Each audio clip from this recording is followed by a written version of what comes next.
This is going to be a hip adduction machine. Now, this is colloquially called Good Girls, or at least that's what I call it because it makes it a little bit more simple. Now, my machine looks a little bit different than what may be seen at gyms. Mine alternates. So what I'm going to do is I'm going to get my legs around the pads because I'm going to be pressing everything inward.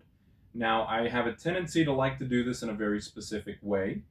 What I'm going to try to do is I want to try to roll my thighs out into a slight external rotation. To do that, what I'm going to do is I'm going to place my feet closer to the center. So that way it would be like I'm going to come together and touch my heels together. And I'm going to keep my toes turned outward.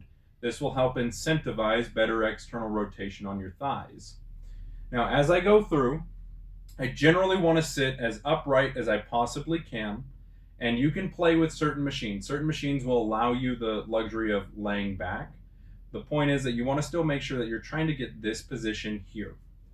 Now I'm going to pull it out into the greatest stretch that I can comfortably manage. So if I can sit here for 3 to 5 minutes and still feel a stretch, but I'm okay, that's where I want to be.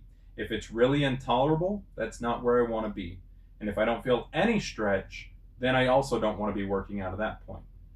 So again, I'm turning my toes out and I'm trying to get my thighs to roll out.